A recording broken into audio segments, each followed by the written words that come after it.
Thomas Soto. On retrouve Antonin André pour son édito politique. Bonjour Antonin. Bonjour Thomas. La politique, c'est la droite qui voit se préciser un plan B qu'elle espérait éviter, un plan B comme Bayrou. Eh oui, François Bayrou a quelque chose, figurez-vous, que les autres n'ont pas, ou pas autant que lui.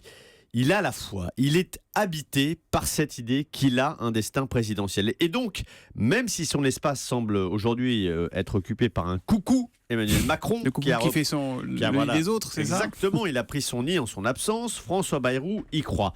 L'accumulation des embûches pour François Fillon sont pour lui autant de signes d'encouragement. Un programme jugé trop radical, l'affaire Pénélope Fillon.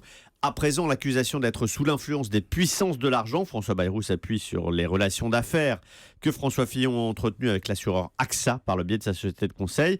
François Fillon, ainsi disqualifié, le recours, le plan B, c'est Bayrou. Alors, il doit préciser ses intentions d'ici la fin février, normalement, Antonin. C'est ce qu'il affirme. Pour vous, il veut être candidat, mais avec quel programme ? Quel programme ? Comment ça, quel programme, Thomas ? Enfin, est-ce que Emmanuel Macron a un programme ? Est-ce que Benoît Hamon a un programme présidentiel ? Il en avait un pour la primaire, mais on attend toujours qu'il l'enrichisse.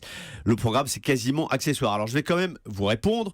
Quand on demande à François Bayrou quel est son programme, il fait ce geste.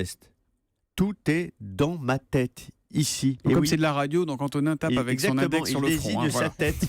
Pour le reste, pour la vision générale, il y a deux piliers chez François Bayrou. Le premier, c'est la morale. François Bayrou a fait la morale à Nicolas Sarkozy, moyennant quoi il a voté Hollande la dernière fois.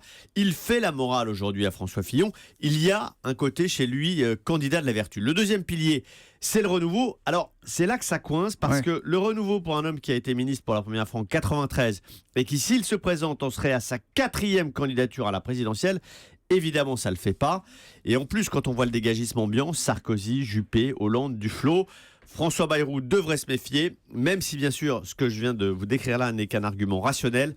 Or, vous l'avez compris, concernant François Bayrou, c'est plutôt l'irrationnel qui le guide. L'irrationnel, ça qualifie assez bien ce début de campagne. Hein. Ça oui, colle aussi. C'est une campagne tellement folle qu'après tout, encore une raison pour François Bayrou, un signe que peut-être son destin est celui de le mener jusqu'à la présidence.